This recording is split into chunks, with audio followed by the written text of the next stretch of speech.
madrasah, operator, apapun juga yang berada di Kementerian Agama, khususnya di madrasah, kita tidak lain adalah orang-orang yang ingin membangun Kementerian Agama lebih baik dan lebih baik dan lebih baik lagi. Yang kita bangun, kita hadir. Paling tidak saya ingin mewarnai kita semua apa yang disampaikan oleh Menteri Agama. Bisa ditampilkan sebenarnya. Bisa. Nah, itu dia. Ada mite, ada logos, ada etos, ada hadis. Mite bahasa Yunani. Bahasa Yunani yang sudah, ya tentu bangsa yang tua yang sudah hadir di permukaan bumi ini. Paling tidak, jangan ada kita ingin menyamakan, tapi ini yang ingin menyatukan persepsi kita. Mite itu sebagai mitos, sebagai faithful, sebagai keyakinan bahwa kita hadir di madrasah harus punya keyakinan. Kita hadir di madrasah harus punya keyakinan. Dalam beragama, keyakinan itu sebagai bentuk keimanan. Dalam beragama, keyakinan itu sebagai bentuk faithful. Dalam beragama, sumber dari keimanan itu adalah Al-Quran dan Hadis. Itu merupakan fondasi dasar. Oleh karena itu, sumber yang asli, sumber Al-Quran Hadis, sebagaimana dibacakan Korea atau Korea ya? Siapa yang bacakan Quran? Korea, mohon maaf, terima kasih sampai lupa saya. Ya fa'ilahu ladina amanu minkum waladina utul ilma darajat. Itulah satu keimanan, keyakinan kita hadir di madrasah. Harus ada persepsi yang sama bahwa madrasah tadi sudah panjang lebar disampaikan Pak. Saya minta waktunya kalau maghrib kita jamaah ya. Ada yang nggak jamaah atau yang nggak kosong kemari. Kalau ada paham yang lain bisa menyesuaikan. Bukan harus satu paham sama saya. Saya datang kemari jamaah dan kosong.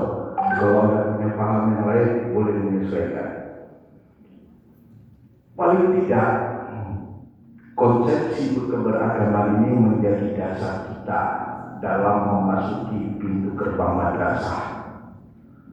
Tidak dibangun hanya rutinitas kita hadir kepada madrasah pagi, masuk ke ruang lokal, masuk ke ruang guru, melakukan rutinitas tanpa mempunyai konsepsi dasar yang kuat kita hadir di madrasah. Yang fadilah ayat Al-Quran yang disampaikan Korea tadi menjadi moto kita bersama, menjadi konsepsi keimanan kita bersama, bahwa madrasah ini harus kita bangun atas dasar iman dan takwa kepada Allah Subhanahu wa Ta'ala. Bagaimana memenuhi konsepsi itu? Setelah keimanan itu muncul, kita perlu pengetahuan. Kita perlu keilmuan, maka itu ada logos. Logos juga merupakan salah satu bahasa yang diambil dari Yunani. Keilmuan, ada Al-Quran sebagai wahyu kalamilah. Di Kementerian Agama kita punya aturan, punya undang-undang, punya regulasi, punya turunan semua. Itu menjadi dasar pijakan kita masuk ke gerbang madrasah. Di dalam madrasah kita harus punya aturan, harus punya kekuatan regulasi bahwa kita hadir bukan merupakan hadirnya kepala madrasah di madrasah sebagai hanya seorang sosok pemimpin, tapi hadirnya kita di madrasah kita harus mampu menguasai madrasah, regulasi, keilmuan, apapun yang disampaikan, sehingga madrasah yang hadir kita tiap hari itu membangun keharmonisan. Bahasa Kementerian Agama saat ini dengan bahasa orkestra, seperti orkestra main musik. Tidak satu orang yang tampil, tapi yang tampil dalam orkestra musik itu banyak paduan, mulai daripada mungkin gitarnya, mungkin saksofonnya, mungkin drummernya, mungkin itu beda semua. Muncullah satu keharmonisan, sebuah lagu, sebuah nada yang kita hadir di dalam madrasah. Seluruh kita harus mampu mengorkestrakan madrasah. Tadi Nabi Idriskan madrasah. Kita harus mampu mengorkestrakan madrasah. Ada perbedaan-perbedaan di internal kita, baik dari suku kita, dari kebiasaan kita, dari hal-hal yang tentunya tidak semua bisa kita sama.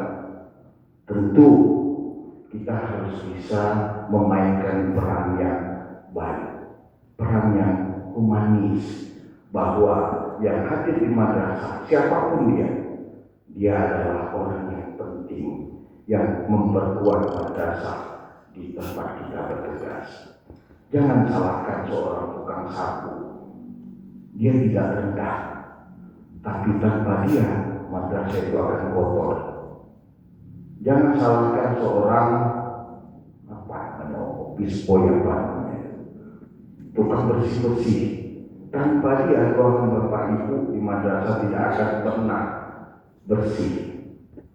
Apapun perannya, mari jadikan itu sebagai orkestra madrasah, membangun madrasah, bahwa kita tidak sanggup berdiri sendiri melaksanakan program Kementerian Agama tanpa dukungan semua yang ada di lingkungan kita. Kita harus terbuka untuk di tahun 2025. Apakah itu sebagai sebuah konsep? Hal yang perlu setelah kita mengetahui keimanan, ideologi, logos, keilmuan, regulasi. Yang ketiga yang disampaikan oleh Bapak Menteri Agama adalah etos. Kata orang sekarang, kata Allah, kabura maqtan indallah ya taqulu ma'a. Kabura maqtan indallah anta qulu ma'a ta'lamu. Hanya ada berpikir, hanya ada teori, hanya ada konsep. Itu semua harus dimunculkan dalam etos kerja. Kita harus bekerja di madrasah itu sesuai dengan profesi yang ada pada kita. Kepala madrasah sebagai top manager, orkestra yang dimainkan mempunyai peran penting mengakomodir seluruh komponen madrasah. Bukan dia sebagai penguasa tunggal yang suka dipilih, yang tidak suka dibuang. Orkestra madrasah, kepala madrasah harus mampu memainkan orkestra madrasah yang humanis, bahwa siapapun yang hadir di madrasah itu adalah orang-orang yang mampu mendukung madrasah kita. Terakhir, apa yang disampaikan oleh Bapak Menteri Agama, saya sampaikan lagi di sini, adalah habit. Habit itu merupakan kebiasaan. Kepala madrasah harus mampu mempunyai sikap kebiasaan yang baik, karena dia menjadi suri tauladan. Kepala madrasah harus mampu mengayomi yang lemah, karena dia sebagai pelindung. Kepala madrasah mempunyai peran yang sangat kuat di madrasah. Munculkan kebiasaan-kebiasaan yang baik di madrasah. Munculkan semangat-semangat yang baik di madrasah. Dengan kebiasaan semangat yang baik, tentu tidak akan terjadi korupsi di madrasah. Dengan semangat yang baik, tentu tidak akan ada yang ditolerir kejahatan di madrasah. Dengan semangat yang baik, kebiasaan yang baik, tentu semua laporan merupakan tepat sasaran dan tepat bergeulah. Kalau kata saya ambil seorang pemikir Muslim dari Al-Jazair yang hidup di Amerika, semua kita, rangkaian kehidupan kita, mulai daripada tidur, bekerja, dan bangun kita, sampai kita tertidur lagi, semuanya harus kita kembalikan kepada tauhid kita kepada Allah Subhanahu wa Ta'ala.